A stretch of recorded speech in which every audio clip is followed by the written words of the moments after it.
school board meeting.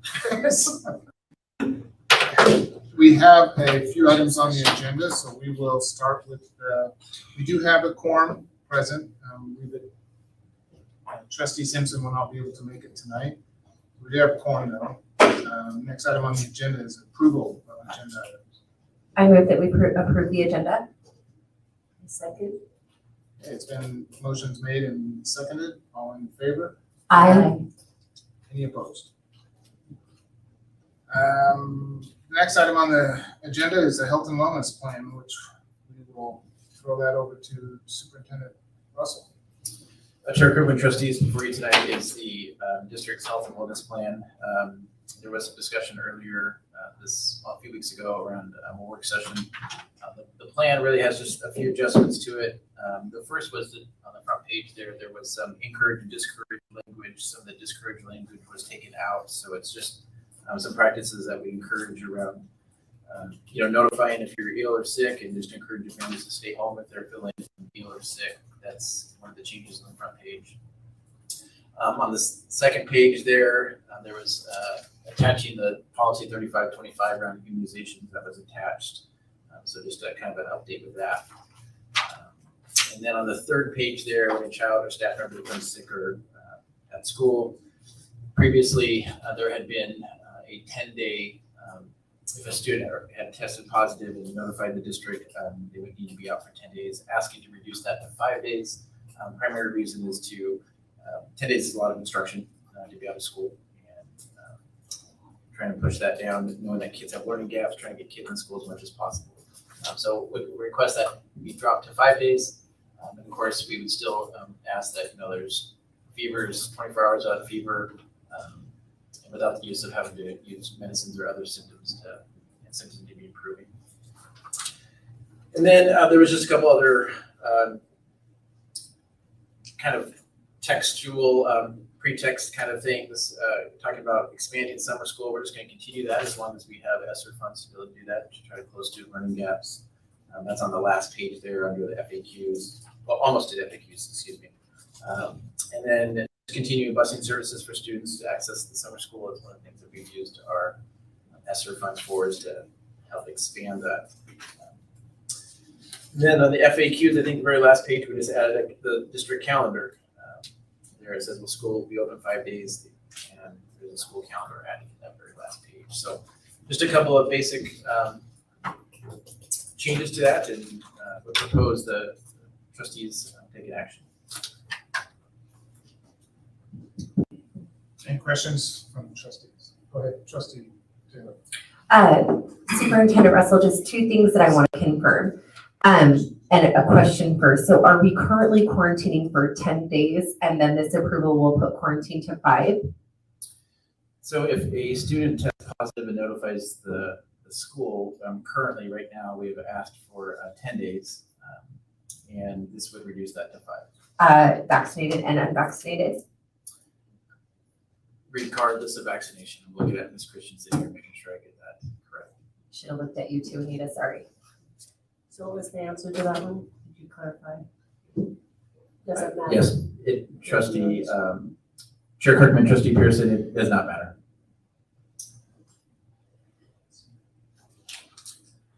I thought in our discussion at the work session that, and I think I asked this in an email, and I thought we were kind of just moving away from the whole COVID thing. I thought that was kind of the discussion, and just focusing on, if you're sick, stay home, don't come in. So I don't know, and I think there were some requirements, some legal requirements or whatever. Could you maybe speak to that just a little bit, or Trustee or Superintendent Russell? Yeah, Chair Kirkman asked Ms. Christensen-Coons, our assessment director, to come up and talk a little bit about that, some of the feedback that she got from the State Department. That's my next question. With Ms. Lamont's help, we actually reached out to the State Department, and because it is, they call it the pandemic reopening plan, we could not remove all reference to COVID-19 throughout the plan. While the word pandemic is not in here whatsoever, COVID-19 is not a word they would allow us to remove because ESSER funds are tied into that COVID relief fund. So those COVID relief funds, they said we could not remove all references to COVID throughout the plan. And what would happen if you did? Just playing devil's advocate. I didn't ask them that. We'd probably lose funding, or is that the? Chair Kirkman, trustees, it's a good question. It would be interesting to see what the State Department would do. And quite honestly, I don't know what they would do. I think they would probably, the possibility is they would reject any of the requests that we send up. The ARPA monies are a reimbursement request. So the district does spend money and then reimburse back to the state to get reimbursement, request that. So it's possible there could be a denial of that. They did not elaborate though. Trustee Taylor. And again, just so that I can be fully aware, when we're talking about everything, really the only place that it differs from what our disease policy would be is in the quarantine, right? Because as I read through everything today, even though it says COVID-19, like one of the things that I noticed today where it says that 3%, didn't we chat about that being like the pushing or tipping point for any communicable disease in our work session? And I just wanted to make sure and reference that. And so we just aligned it with whatever those communicable diseases were. And for COVID-19, I mean, it is different for each disease. So Right. we have to go through disease by disease. So if it's a pertussis case, they have a different threshold than they would for measles or for mumps. And so we just work really closely following our communicable disease policy to work with our local health district to take each of those cases bit by bit. So again, ringworm is different than how we handle pertussis. It's very unique following our communicable diseases plan. Yeah, but I'm sorry.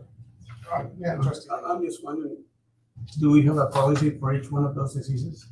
Our policy encompasses the umbrella of Yeah. communicable diseases. And that's why I think the question would be good to ask the health department, because I personally think that this could be part of the umbrella as well. And we need to, if we can remove those wordings, it really, because if something else comes up, we're just gonna have to redo it all again. You know, if COVID-24 comes up or whatever it is, why go through the hassle over and over again? Doesn't make sense. So I would recommend that you guys go back and ask the health department whether this is something that we can do to have like somewhat of an umbrella policy for all diseases and not just COVID. That way COVID is covered and everything else that comes. Chairman, Trustee Valier, Chairman Kirkman, I think, do you mean to refer her instead of to the health department to the State Department to see if it would affect funding if you were to remove it and just add it to your policy for the diseases? Is that, you want to do two things? Yeah, and let's see what they say. I mean, we don't know, obviously, nobody knows in this room what they will say. It could be that we're just opening grounds for something new that they haven't heard, and you go, oh. Well, I think one problem we have is, so the ESSER funds are connected to COVID-19 specifically, right? Is that right? Okay. That being said, it's been so vague, I feel, Mr. Russell, what you guys are requiring the students to do because of the money you've received. It's so vague. I feel like your answers are always so vague. I would like an actual list of what we are making the students do because we took the money.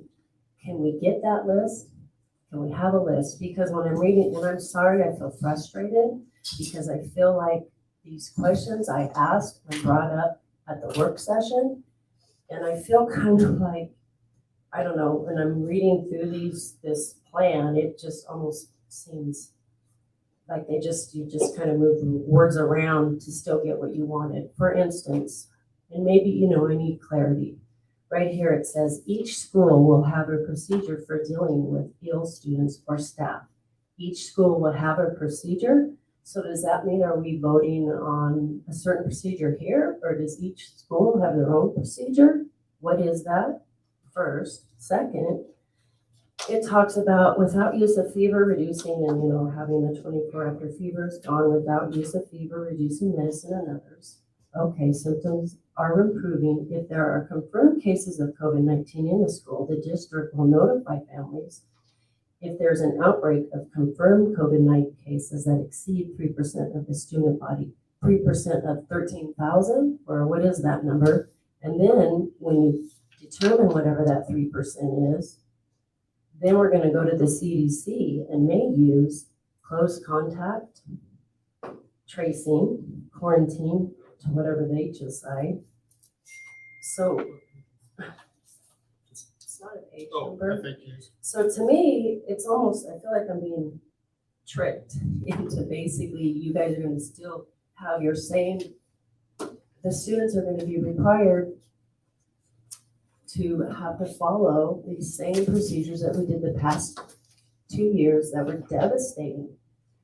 And we're closing schools. If we're going to go back to this contact tracing, and then the CDC is going to tell us, what the quarantine is going to be, why are we even doing this? And the 3% student body is a huge question. Is that 100? Is that 3% of 13,000? Because if it's 3% of a smaller number than 13,000, we're going to go back to contact tracing and all of this. And then again, I know I'm saying a lot. Right here where you're saying each school will have a procedure for dealing with ill students or staff. So I have heard recently, and it's anonymous, that they were requiring students who tested positive for COVID after 5 days of quarantine to have to wear a mask when they came to school for 6 to 10 days after day 6 to 10. So then right there, to me, that feels like trickery because you're going to make the kids wear masks after they come back to school.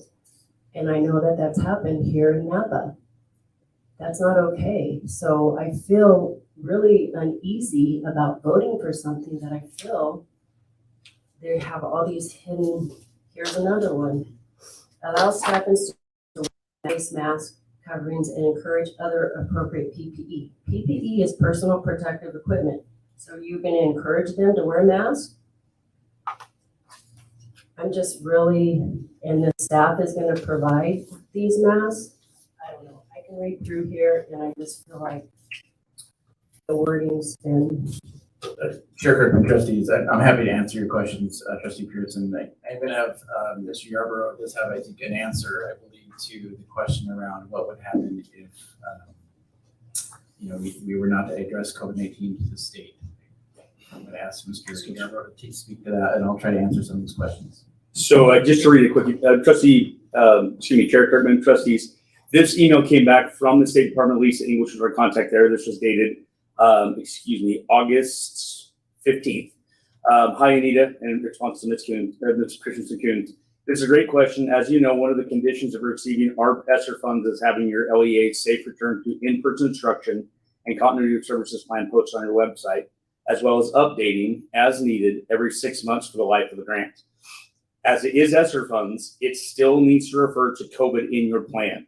If we hear of any changes being made to that, we will send out instructions to districts. Please let me know if you have any other questions. And that email was addressed to myself, Ms. Christensen, Ms. Lamont, and also copied to Kathy Gobby, who's at the State Department as well. So that, to answer the question on why that language of COVID-19 is in there, that was the response we got from the State Department after the work session, reaching out to them directly.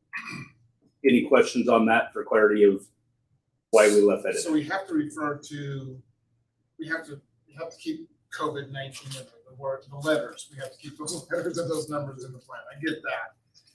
I'm glad you brought up that bullet point about encouraging other appropriate PPE, because that was a question I was going to have. Does that then limit us? Can we take, if we choose to, can we take encourage other appropriate PPE out because we still have the language about COVID-19? And I think, and to Trustee Pearson's comments, I share some of the same feelings, is that are we encouraging to stay stuck in the mud with COVID-19? That's my fear. I want to make sure that this is a normal year as we can get, and encouraging people to wear masks to school. We're not getting to that point. Chair Kirkman, sorry. Yeah, so Chair Kirkman, I'm happy to address some of the questions here. So the ill procedures was just information to share that schools need to have some procedure around when students are sick. Whether that's COVID-19 or whether that's flu or whether that's stomach flu, it's just simply a procedure. So if a student is ill, typically that procedure is you let the teacher know, the teacher will send you down the nurse would examine you. If you're about to throw up, they'll give you a pot, or something to throw up into. If you have a COVID-19, they may ask you to, or if you're displaying symptoms or something like that, they may ask you to sit in a different area. They may ask you to put a mask on if you're in the nurse's station. Maybe something like that. Doesn't mean that it has to occur, but those are just procedures around being ill. So that's what that's referring to. The notification of the 3% is around a school, and that is just a number of a school population in a school, that if there's, whether it's pertussis or whether it's COVID or whether it's flu, if we reach to a certain number, then we'll reach out to our health officials, and the key word there is may. The health officials will give us some recommendations. That doesn't mean we follow it. I don't recommend contact tracing. Contact tracing was very, very difficult. It was time consuming. It was really hard for us to track down who was ill, who wasn't, who had vaccinations, who wasn't, where people were. It overwhelmed our nurses, overwhelmed our staffing. So that's something that we wouldn't recommend at this point. But that is just on there because that is something that they may recommend. Doesn't mean that we necessarily have to follow that per se as a school district. But we will contact our health officials when we get to a certain level. And that's just a number that allows us to say, hey, we should probably reach out to see. Maybe just once a school reaches that 3%, reach out to the local health district, as with any other communicable disease, and then follow at that point the recommendations rather than putting those possible recommendations in the plan. Happy to take out possible I recommendations. think and then we just go with, we cross that bridge in the health department. Local health officials tell us. Where is is that I- that you're seeing? In the FAQ, we're on page 6 of 7. So I have a, Chairman Kirkman. Oh, yeah, sorry. If I can. My concern is that we're leaving it open for the CDC and SWDH to choose what happens in their schools. And yes, they have some information that we may need, but I believe that information needs to come to us and the choices. And when it comes to that point where it's a very, if we get to that point again, I believe that we need to make the right decision according to what the community needs, not according to what the CDC guidance state necessarily. I believe that this needs to be changed. I'm thinking if there's a recommendation to conduct a short-term push, or the Nampa School District will seek recommendations and present them to the board for final consideration. And I think to me that sounds more like something I could follow through with, where we're not exactly seeking guidance from one specific or two specific sources, but just according to what the community may need. And I'm sure the district can give us the options necessary, and we can come with a conclusion that will make sense. So Trustee Valier, if I understand what you're saying, so at the point where the district reaches out to the local health district and receives at that 3% threshold, and then receives recommendation from the public health officials, then at that point you want it to come to the board for a decision on whether or not Yes. we're going to do that? Yes, with all the options, because there may be more options than just what the CDC says. And what the CDC says, I'm sorry, but I've seen too many conflicting information coming from them. I trust some of the things, but most of the stuff that they say, sometimes I just question, because it changes all the time. I think we need to focus on what's best for our community, what's best for our kids. And I think ultimately we were put in this position to decide on it. Chair Kirkman, Trustees, just to clarify, last year when things got high and we had a lot of illness, Chair Kirkman and I sat down and we reviewed and we talked early one morning about what is the best plan for the district. I want to assure the school board that we would follow similar. This simply just says we would reach out to our health officials. Health officials would give us guidance. Very likely exactly the same thing would happen again. Contact Chair Kirkman. Chair Kirkman and I would sit down and we would talk through our current situation to get to that. I hope we don't get to that point again. I don't want to get to that point again. But that's what we did last year. And I believe Chair Kirkman will attest to this. We did everything we could to keep schools open as long as we wanted, or as much as we could. So I think that's what we were trying to do. I wanted that to be out there. Yeah, I'm sorry, Dr. Russell, but unfortunately, I don't think this, we need to have it in writing. We can't just assume that's going to happen the same way all the time. I believe that you guys did talk and had the conversation, and I know you guys did the best for our kids. But I want to have it in writing that we're going to follow a process.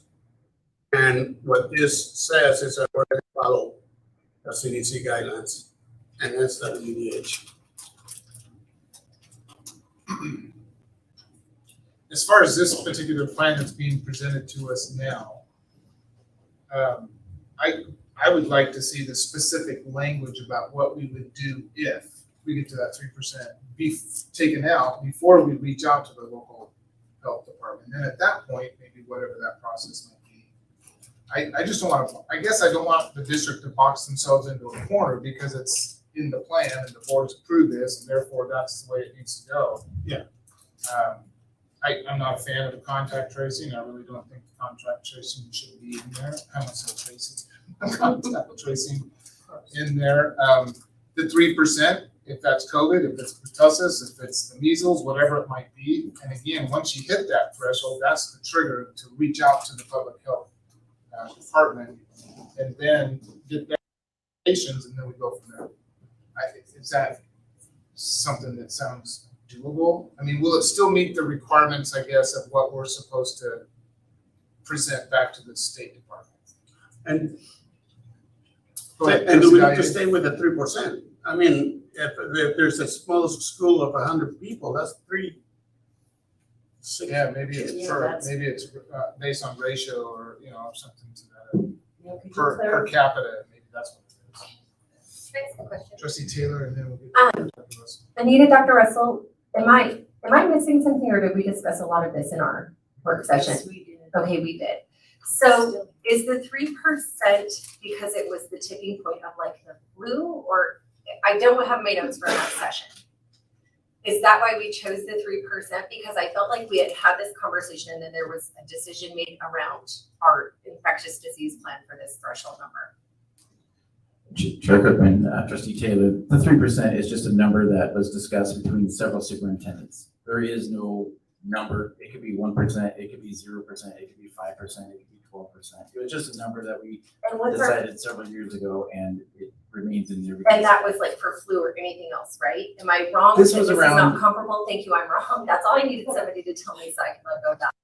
Thank you, Anita. Thank you. That's it. Brooke's wrong. Thank you. And Trustee Taylor, I don't believe you guys addressed the 3% at the meeting, at the work session. The other thing is, we have to remember that no board member has any more authority until they meet as the board. So the board chair's only authority is really the agenda and controlling the meeting. So we will have to reassess that practice moving forward.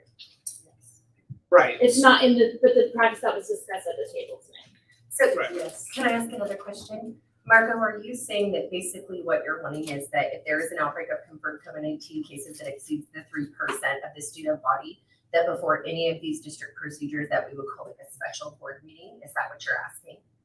Yeah, with recommendations from, Not going to the CDC to From the make the district. decisions. right. And I question the 3%. I really do. And again, But my what's that? clarification, the 3% is based on who, what student body? Chair Kirkman, Trustee Pearson, is based on the student body of the school, One particular or school. one particular school. Okay, Correct. thank you. And then can I ask another? I know I asked so many No, questions ask- at once. ask away. I'm sorry. I That's should have what this stopped. is for. So, in regards to the situation I brought up about the student here in Napa who tested positive for COVID and after 5 days of quarantine was required to wear a mask at school to be allowed to come back to school. Chair Kirkman, Trustee Pearson, the CDC guidelines, now that is the recommendation. We propose that, but I also know there was some concerns around that. So we allowed students, we recommended it, we have not required any student to wear masks for over a year and a half. Okay, so you're telling me that this student was asked, you can wear it if you want, but you can still come to school without it? That's not what I was, what was the understanding, was not an option to this student. It was required. The current plan right now states that a student, they would be out for 5 days. I'm gonna look at out for 5 days. And that for them, if they are symptom-free, symptoms are getting better, not using fever-reducing medicine, that the next 5 days they would come back when needed, requiring mask. Is that accurate? That is the current guidelines. That is- That's the current Again, guidelines. we call it isolation when you're positive. Quarantine is when We need to, Mike. Sorry, so, thank you. So correct, current CDC guidance is, again, just to clarify language, we do not quarantine. Remember, quarantine is when you've had close contact with somebody and quarantine. We haven't done quarantine in Nampa for a while, but isolation is that 10-day isolation, right? So that's the difference. When you're positive, you isolate. So just know, that's why we say quarantine due to close contact to a positive person will not be required, because we haven't quarantined in a year and longer than a year. Isolation is when you tested positive. Current plan is you isolate for 5 days. If you're fever-free, without fever-reducing meds for 24 hours and your symptoms are improving, you can enter back into society, but you should stay masked according to the CDC. But we did not put that in the plan. That language is not in here to be required. And currently we've been asking people to stay out 10 days, kids to stay out 10 days. And so if there was an exception to the rule made, that isn't something that was in this plan. What's frustrating is we discussed this at the work session, and that is not what we wanted.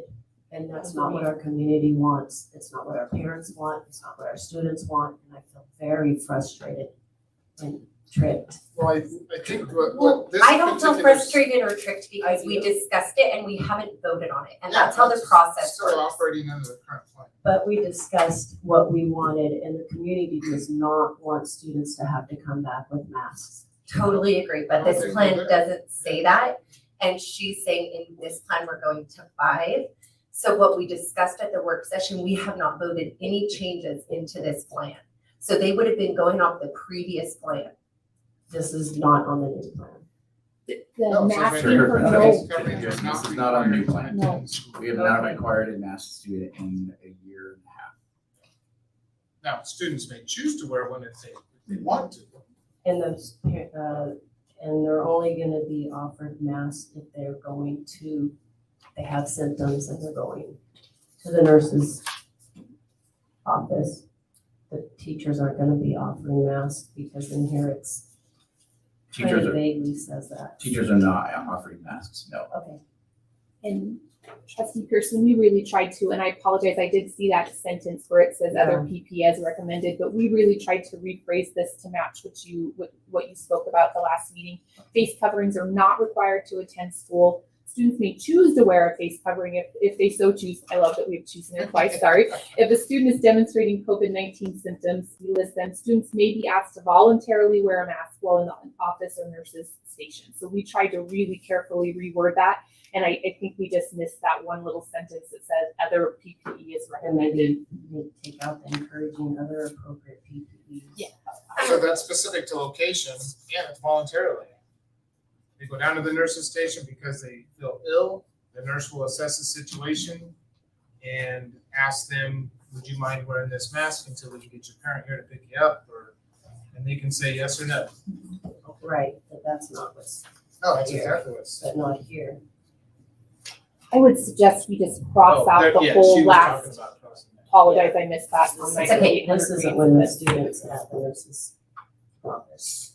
So, can you remind me what the difference between quarantine and isolation is? So quarantine has always been if you've had close contact with someone who's positive for COVID. So if I was sitting next to you and you tested, and I tested positive, you'd be considered a close contact. Currently in schools, the CDC has changed that guidance where you wouldn't have to quarantine for 14 days or 10 days. It's changed a few times over the last few years. But quarantining is related to close contact with someone who's positive. That closer than 6 feet for 15 or more minutes is that quarantine. When you're actually positive for COVID, they call it isolation. You isolate for 10 days or 5 days and then 5 days masking, even though we're not recommending that. I do want to be really clear. I'm just repeating what that current guidance is. So those are two different things. That's why we say in here, we don't quarantine. We haven't quarantined kids because they were a close contact in well over a year. I think seems like a long time, but that's right. Because that involved contact tracing, right? Tried to track down where every kid had been, and it didn't go smoothly, right? It was a tough thing to do, and oftentimes by the time we identified who the contacts were, the time period was almost over to return to school anyway. And so contact tracing and quarantining is related to someone being close to somebody who is positive. Isolation is if you test positive. Board Chair, permission to address the board. Okay, trustees, so I'm totally good with making even more changes to this plan, but if we don't do some updating this evening, they are going to have to revert back to the other plan because they have guidance in place that has to be followed. So right now, some of the things that we can update are definitely things that we can take out, and as trustees, we can bring this plan back as we'd like. We're still operating off of the previous plan because we have not voted any new plan in. So maybe we can come up with actually, we had a whole work session about it. So maybe what we can do is come up with some things that we feel like we can go ahead and change and push through this evening so we can get it updated so we can ensure kids aren't out of school for 10 days. That's far too long.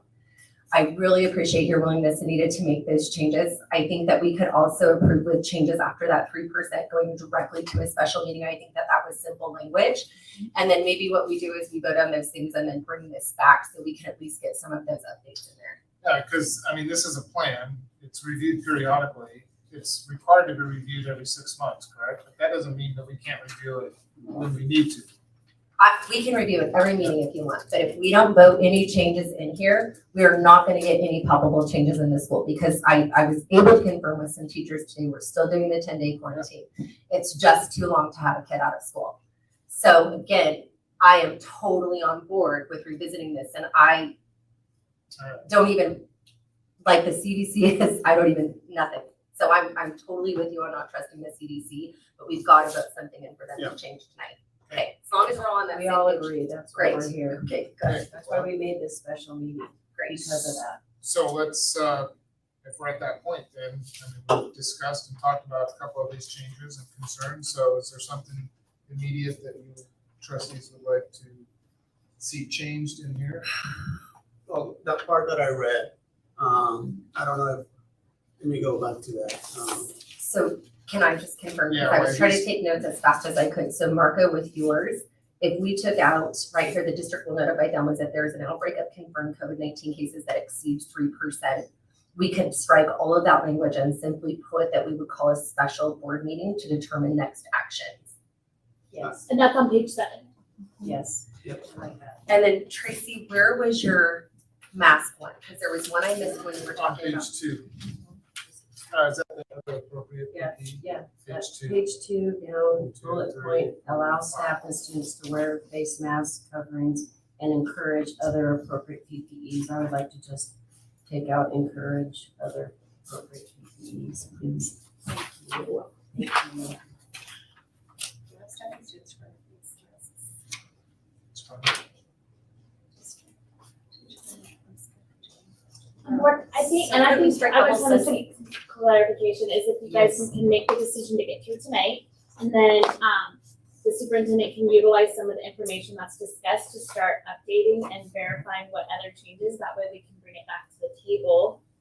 But we can at least get this done tonight so that Well, it I felt doesn't that there affect was students. 3 pretty easy changes that we could make. There was that one, and then I think if we were to just The 5 change that days? to I 5 think days. that's good. And But I want to make sure, because I was almost feeling like, right here, I think that this is just a reiteration. I Yes. just almost feel like We we go could to- strike. Page 2. Yeah, Nita. We just take that whole sentence out, because we're already talking above, allows, it's kind of twice, allow students and staff to bring hand sanitizer and face mask coverings to use from home. And then go down to the next bullet point, allow staff and students to wear face mask coverings and encourage them. I would just, maybe we could just take that one out. The second bullet, Yeah, the second allow. because I would agree. I think, Yeah. I think you Yeah, I can too. agree.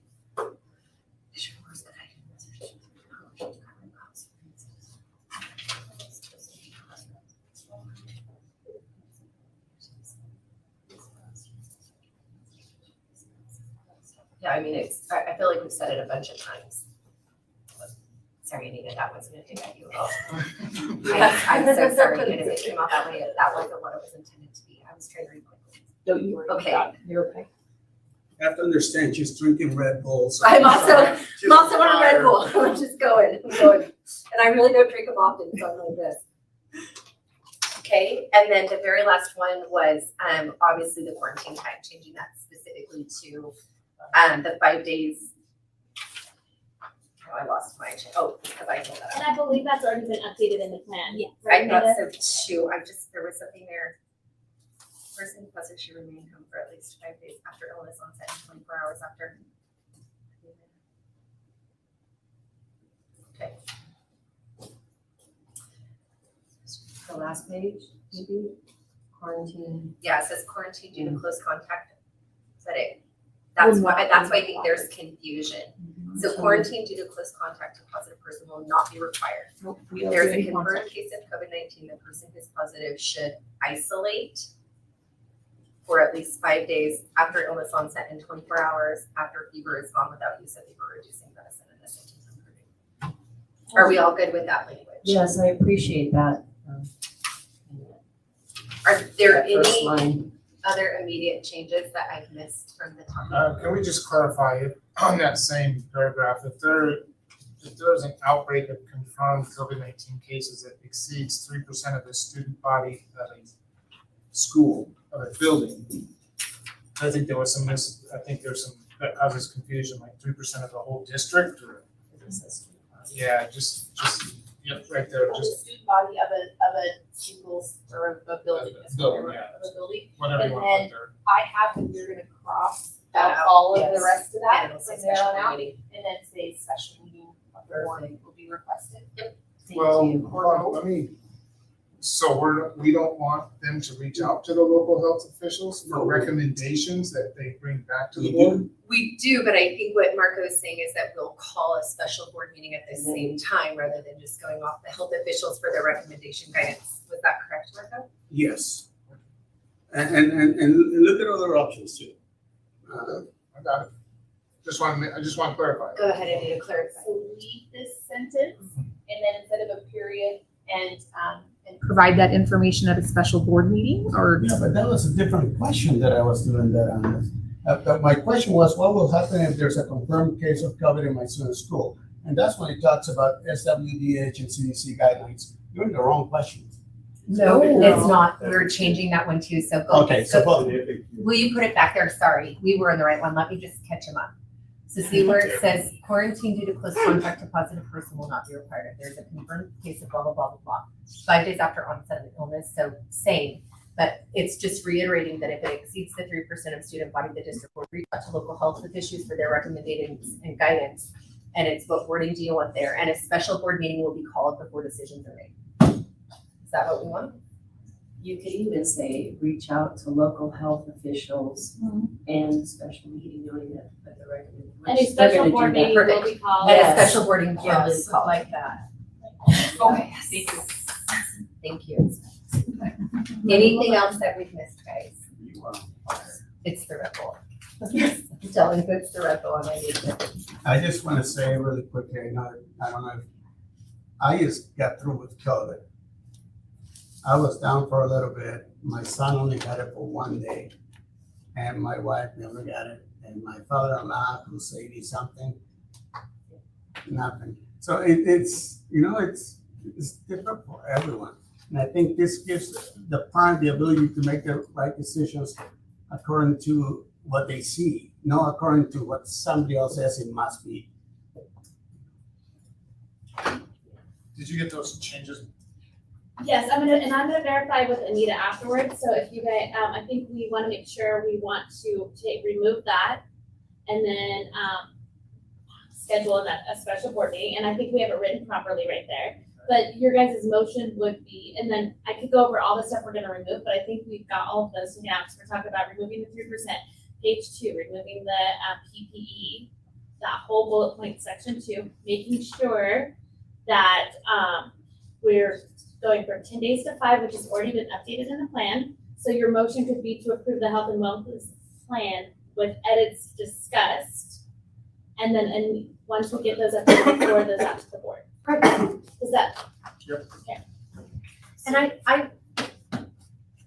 And Chair Kerrigan, and I want to reiterate that, I would agree, our family has also had COVID, and it's very difficult when your own personal experience doesn't match guidance. It's like you're being told that your personal experience isn't valid or unreal. So I want to second what he said. I definitely feel that too. Just for the record, I mean, and not to you. But I am looking at you. And we do appreciate all your work. We Yeah. do. Yes, yes, I Anita. really feel like this was just a little bit confusing, and I think we kind of, this is why we have these meetings, you know, to kind of like narrow it down and make it work for us. Thank you. Sorry. No, it's okay.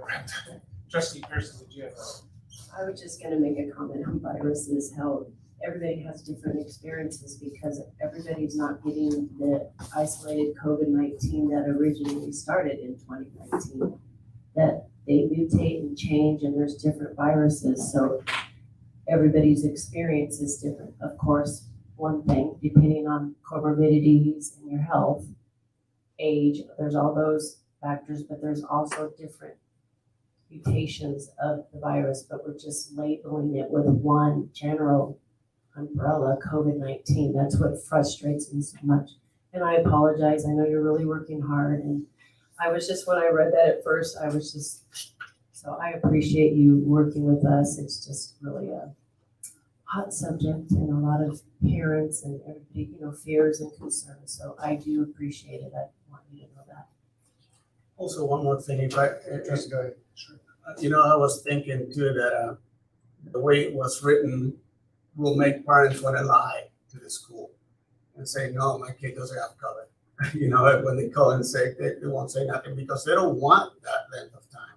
It hurts the kids. So having it this way with more of a parent choice type of attitude or written down, I think it makes more sense, and it will allow parents to actually be, not that parents lie, but they just want their kids in school as much as possible. And, you know, if somebody's only sick for one day, it doesn't make sense the way it was, so thank you. You're like, I know. Okay. I'm just doing it. All right, well, there's been 3 changes to this current plan. Thank you. Four. Okay. There's 4 changes to this current plan. And Because that's you're changing the 3% twice. Yeah. It's okay. You're right.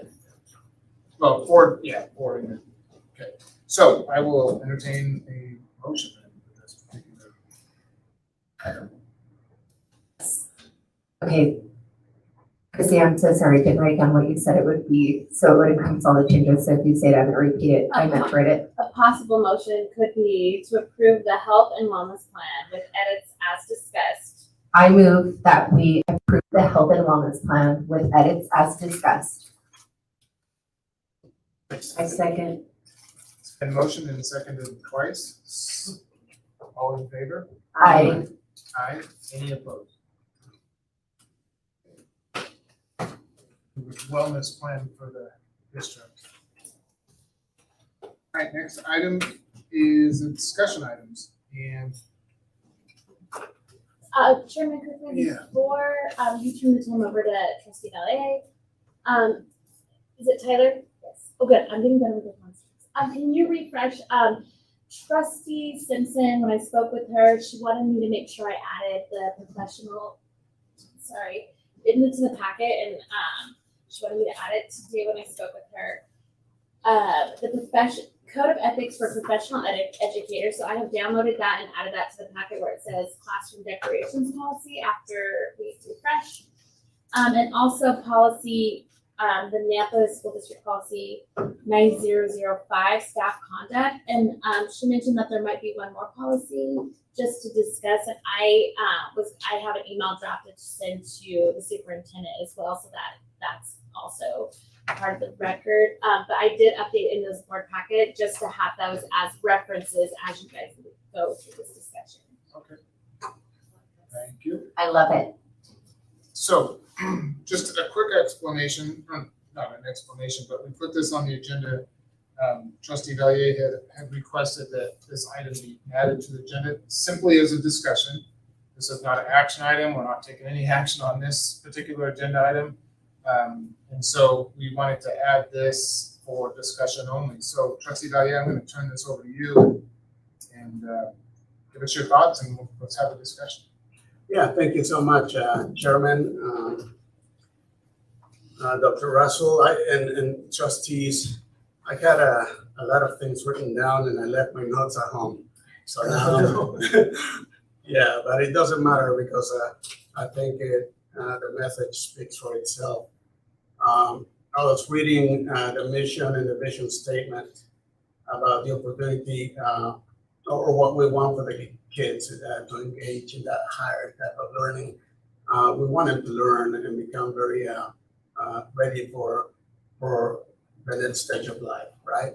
And so looking at the strategic areas, for example, number 2, every student, every day, every classroom and program will be engaged in learning experiences that are challenging, research-based, and frequently monitored. And then I was reading number 6, support systems are organized and strengthen teaching, learning, and student achievements. All employees of the district promote a positive culture for students, staff, and parents. What is the purpose of our kids being in school? Is it so that we can make them Republicans or Democrats? Is it that we can push a certain agenda on them? Is it for them to I don't know, the way I see things, sometimes school becomes a very divisive place. And in August last month, the West Ada School District came up with a policy to help their district become more able, more of a place of learning rather than a place of divisiveness. And for this reason, they implemented a school policy where it was determined what kind of things were displayed or put on the property of the school district. So a lot of things, like for example, things that could be considered controversial in nature, where it was decided that it wasn't really the best thing for the students. The students need to come and learn and grow and not feel threatened. And I know there's things that schools or students may feel threatened about. There was a couple of emails written to us today about this subject or in the last several days, and one teacher said that she believed that, and it's all, I think, in the available to everyone. One teacher said that there's nothing wrong with flags, Confederate flags, or flags of any type of nature, because students have the right to express themselves. Oh, wait just a second. I'm sorry. Let me clarify, because that email, she didn't say there was nothing wrong with the Confederate flag. She personally didn't agree with it, but it was there because everybody had an opinion. Yeah. So there's nothing wrong with expressing an There opinion you go. of students. Thank you so much for clarifying that. Meaning that we can have Nazi flags, we can have KKK flags, we can have any type of flags, because there's nothing wrong with expressing an opinion. And I believe all these things are divisive. Even having a Trump flag, I mean, I tell you, or a Biden flag, or a FU Biden flag, or all these type of flags that are out there. Yeah, some people may consider, oh, well, yeah, that's cool, but other people may consider that to be very disruptive and can be kind of scary, right? So are we gonna be allowing everybody to do what they want? Is it gonna be an open policy where teachers can bring their own ideas and allow students to just display whatever they want? And it's sad that we have to talk about this because I think, but this is what this world has come down to. And I think that policy that Meridian or the West Ada School District put in place is a policy where it allows it allows for students to focus on learning, not focus on controversy. And this is why I think we need to implement something similar to that policy on our school district. And this is why I thought it was good to talk about it and see what your thoughts are. Any other comments? I agree. I think we need unity and all these different flags or symbols, and it just brings division because everybody has their own, beliefs, and then, they go home and they have kids who have their parents with one opinion and parents with another opinion. They come together as students, and that just needs to not be in the classrooms or at the school. I think there should be one flag, the American flag. Looking at this from a different perspective, and you had brought this up, Trustee Valier, is where do you draw that line? I mean, if and the word flags has been mentioned many times, so I'll just use that. If the Confederate flag or Black Lives Matter flag or LGBTQ plus flag or Pride flag or any of these other flags, depending on whatever they might be, or where does a classroom draw the line, and who draws that line? And I think that's worthy of discussion. Looking at West Ada's policy here, and I just want to make on clarification on this. You are referring. I mean, the reason you wanted to bring this up for discussion is simply for the display of classroom decorations. It's not for anything else in that particular policy. No, I'm just talking about specific to school that. property. I'm talking whole throughout school property. Because there were some other things in that West Ada policy. I just want to make sure that that was your intent, was just the classroom decoration, school Well, property. that's part of it. So yeah, I think, unless it's specific to learning, like the periodic table and classroom artwork that students have done and posters from whatever could be used to facilitate the learning, I think it is worthy of discussion because it does create divides on both sides. On both sides. It's not just someone who may take offense at a particular flag, but it's someone who may want it there, may be offended. So I don't know. I'm actually totally with you. I would agree. I think that whether you have a Confederate flag or a BLM flag, it's all American. And we can either accept that or not, but both of those factions are Americans. It's very, very simple. And I would hope that we encourage that you're American. You go to school, you receive the benefits of school because you're American. So I love this. I think it's a good topic to bring up. I think that there's been a lot of division. I think that the American flag is really, as it represents us all. To me, it's a symbol of unity. I agree.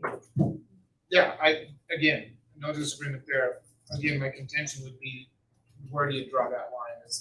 And maybe that's up to the board to draw that line. West Ada certainly drew that line with the policy, so. I would love to hear from Dr. Russell. Yeah, I was going to say. Yeah, I would love to hear from Dr. Russell. Chair Kirkwood, trustees, thanks. I do think it's a very important topic. And I would agree, we live in an environment where so many things can be polarizing, and the intent of learning is to learn and try to create an environment where every student feels safe, welcomed, and a part of the community. That's really what we want throughout the district. So I think there is benefits to something like that. And I could see the positive benefits of not having a certain symbol flown in a classroom that makes a student feel not welcome or not part of the community or in some way offends, because that may make it hard to learn, or if my teacher is doing that in some way.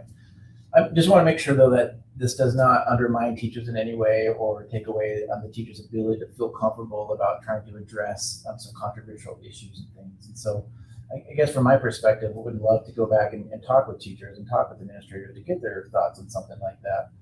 I did reach out and speak with Superintendent Bub over at West Ada and asked him about this and how it went. And he said initially there was a lot of concern and controversy over this, but when he got a chance to sit down and talk with his staff and talk with teachers, he said that a lot of folks kind of realized that this might be something that might be beneficial as well. And so he said for the most part it's been well received and there hasn't been a whole lot of concerns and issues. I would tell you in our district I have not seen a lot of flags and things flown around that have raised concern, but it only takes one to get going, and then the next thing you know you have something that you can address. So as I stand, I think it's a good conversation, something worth reaching out tonight. I would be more willing to try to go out and talk to some folks and get a little bit more input to get their thoughts on that and to hear their thoughts and their concerns, because they're the ones in the classrooms doing that, and bring some more information back. Chairman Kirkman, Trustees, I did verify with the Cdc School District. This was vetted through legal counsel and aligned with the Code of Ethics for Professional Educators in Idaho. So it is aligned with their Code of Ethics that they are required to align with and abide by. And then Amy White I believe was the attorney that vetted it and helped assist with that. Thank you. I think it's important to realize also, this is not even West Ada's policy or anything that this board might do in the future is never to censor what a teacher can say, that freedom of speech and that ability to teach the students as that teacher sees fit at that point. And if that teacher wants to have a discussion about a particular topic with one student, then they're certainly free to do that. I think it's just that symbolic. And I think there's clubs and different organizations at different schools that address some of these.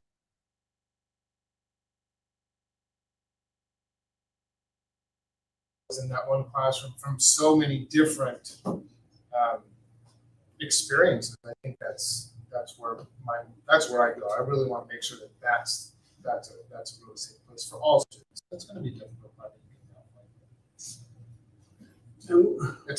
A safe teaching place for them. Yeah, I know Dr. Russell said we haven't had a problem, and I'm glad, but I've seen flags. I've seen flags. I want to be proactive with things like this, and this is rather than reactive. And I believe it's best for our community, and like Chairman Kirkman said, teachers do a good job. This doesn't prevent you from discussing the things you need to discuss. But having a symbol of something in the wall, in the school, or in the PE, whatever, basketball court, or outside on football games, is basically saying that this is what the district believes in. And this is what the district, stands for. And American flag. I wasn't born here, people. But you're a citizen. But I'm telling you, that American flag is the best thing there is in the world for any organization, for any people that comes here. It symbolizes a lot more than people realize, and we're losing sight of that. We're losing sight of what really defines this country and what each color represents and what the star represents. We need to be more aware of that and allow our students to know that this is what matters, your freedom, and we're not taking away anything. We're really not. If you believe that taking away a poster or a flag or something that you've drawn on your wall is it defines who you are as a person, and it is a breakdown of what the district is trying to do with our kids, then I don't think you get it. We're trying to do what's best for our children. And this is a very united, a very inclusive place, and a place where we accept everyone, but we are in this country for a reason. And, you know, the only thing that should be up there that stays there should be the American flag And the Idaho state flag. and the state flag and the Nampa flag. Is there one? So Chair Kirkman, I think we should be really specific in this conversation. I really think that we're saying social constructs and ideologies or ones that are current of the time or the day. We're really saying that we don't want those things embolized or like the faction in which you identify as American, because we're all American and that's unifying. So sometimes I feel like when we discuss a lot, the message that we're trying to send gets a bit convoluted, but to me, making this type of decision, we are simply saying, hey, ideologies and social constructs as far as the teaching of is not what we're about or what we want. I think collectively people get that about this board. Ethically, we're saying that it already aligns with what we've already asked teachers to do. And I would agree with you. I think only Americans don't grasp the importance of the American flag. I've traveled to so many countries. You can't even, you got to go through an interview with your government in Vietnam to get here. And it's like a huge deal to them. You have to work up to get to America. So I would agree. I love the conversation. I appreciate that you brought it up. Me too. Okay, and just clarification, we're not making any decisions. Discussion. Okay. Because you had mentioned decisions. Sorry, didn't mean to say the word decision. Sorry. Chairman, Yes. Board, I'm also adding one more policy to this classroom decorations policy. Because I was looking through my notes that I had, and we also just received an email, and it is the student and family privacy rights. And I'm updating it right now, so hopefully it works out perfectly, because I just saw them refresh it. And it talks about surveys requesting personal information.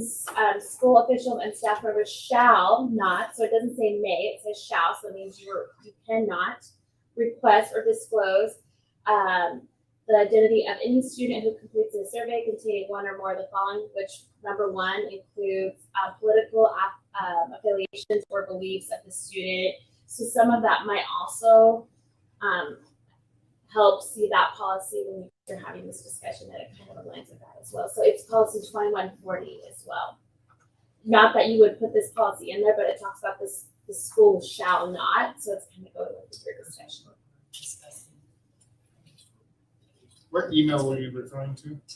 I believe you just received it this evening from a staff member, but also that was the same policy that Trustee Simpson wanted me to update, including the 9005. I just hadn't got through my notes with everything that had happened today.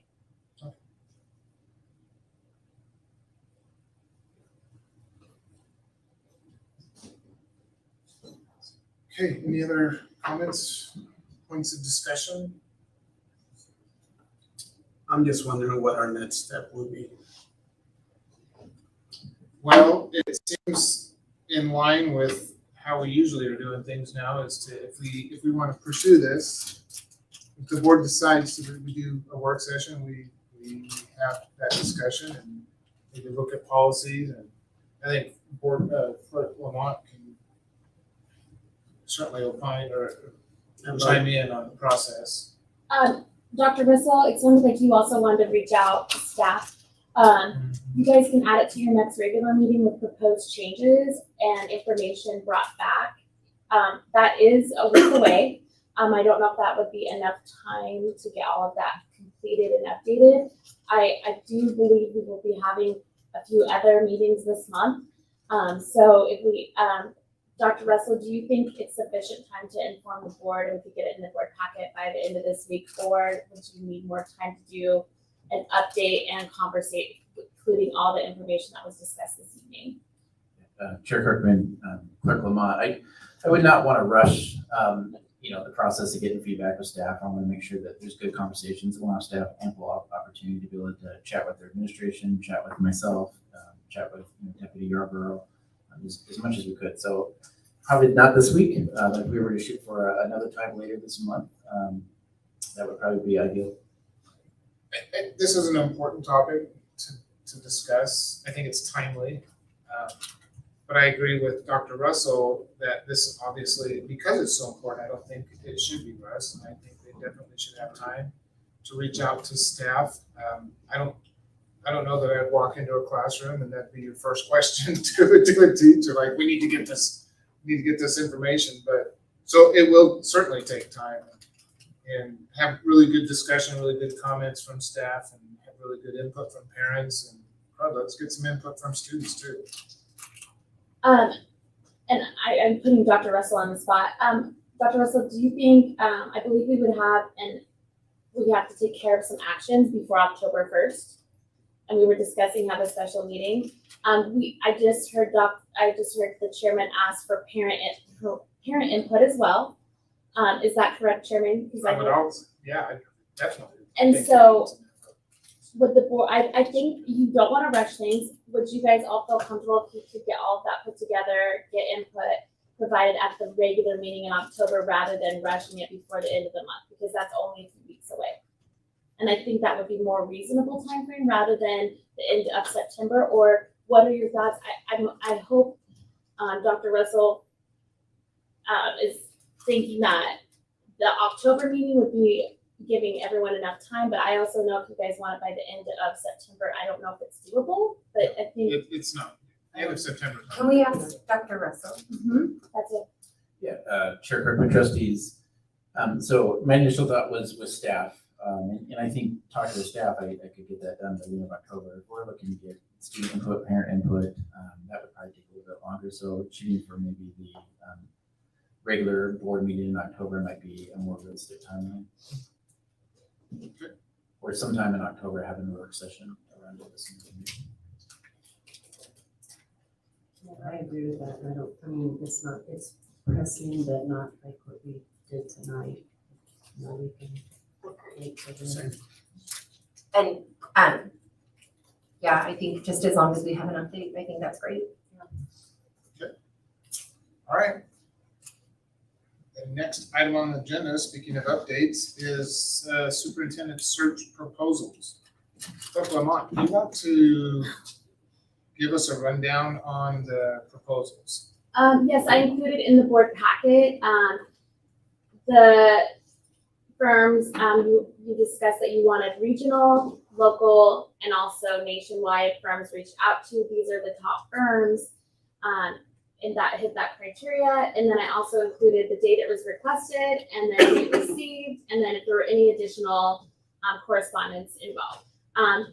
The correspondence from Northwest Leadership, they were just seeking out if there were any additional items that had been sent out or requested. There was not, and then all the proposals that were received are labeled correctly, but I want to make sure you were aware of when they were received and then have time to go through them. I believe you were hoping to possibly take action and select a firm at the September meeting. I don't know if you guys want to invite any of the firms to come or if you wanted any questions answered prior to them. All the information is included. And if you want to delete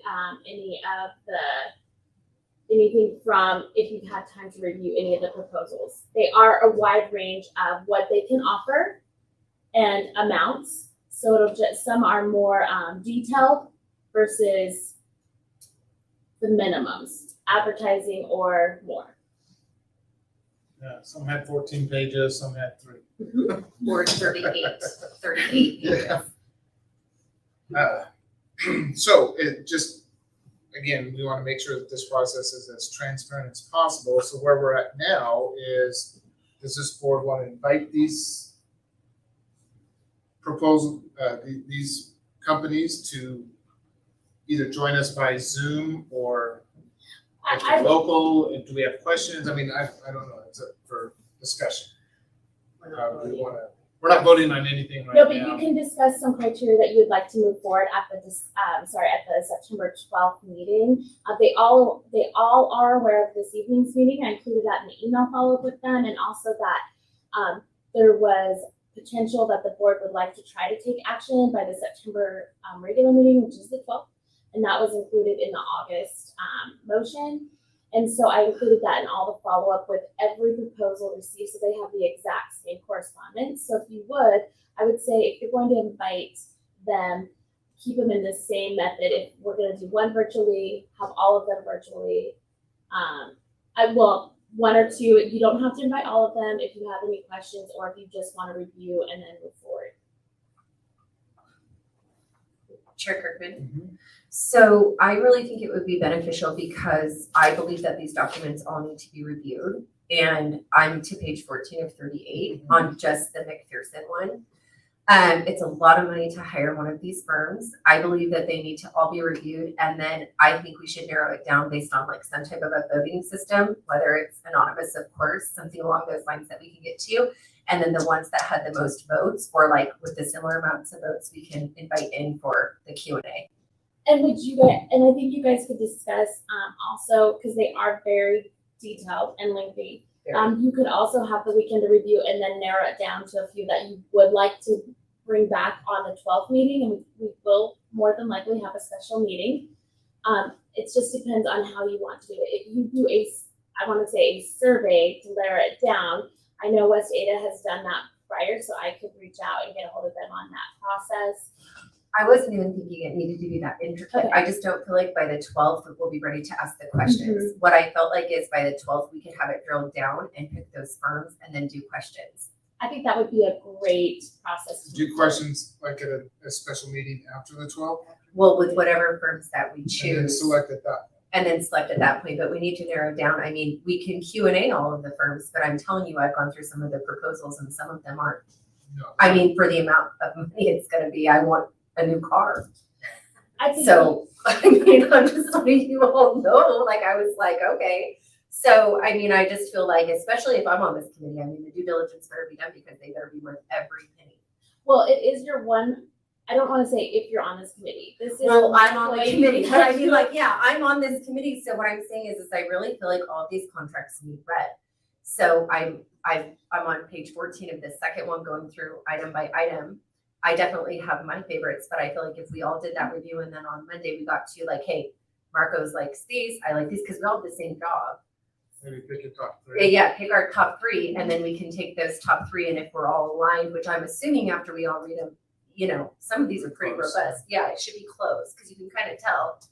And then we can pick our questions, because we don't even have collective questions. And I think it would be best practice to only have this as the only item on this agenda when you are interviewing them. Yes. Now, you'll more than likely, we'll just kind of blind whoever's going to go first because all firms will be able, it's an open meeting, we will Well, not. we kind of like how we did the trustee. filling the vacancy I would for the assume that's trustee. the way you would want to do it. And so I think it could take some time, so maybe narrowing it down to your top 3 on the 12th. And I'll update, if that's the way we're going to possibly move forward, I'll keep all firms updated with the process so that everyone's on the same page. And then selecting a special meeting, I know everyone's like, not another one, but with this as the only item, so you can interview and take action. Has this been, and we talked about putting this on the website, the school district website, so that public can be informed at where we're at and how we're moving through this process? And has that been, have we gotten to that point yet? We discussed that we would keep it very transparent. This has all been on the packet currently. Sure. We discussed a superintendent search update at every board meeting, and then once the firm was selected, I believe there's options in those proposals that talk about those updates and transparent, like where they're at. But right now we're doing it at board meetings, and that was what we had decided until after the firm was selected, because some of them might do it for you as part of their proposal. Oh, got it. Yep, understood. And so, yes, at the next meeting, we'll have a superintendent search update along with the proposal. I believe we'll just have it narrowed down, and then we'll include each portion. I'll update the board packet to continue to say where the update is. Okay, good. All right, any other questions for what this process might look like? I think that's a solid process. So I think you guys are agreeing that to have some more time to review it and have a discussion to narrow it down to your top 3 to invite back for a special board meeting, correct? On the 12th. Yes. Yep. I think that's what it is. I think that's where we're at. So I'll add this to the 12th agenda. All right, any further discussions? Dr. Russell, anything from you, the district, how things going in the schools? All going good. Recruitment trustees, it's been a great opening. It's probably been the most quote unquote normal opening we've had in the last 2 or 3 years. And so it's been really nice to see that. Yeah, working schools and just feels good. So I'm glad to hear it. So the next item on the agenda is an executive session. However, we are at this time do not need to go into an executive session. So 16, we will adjourn.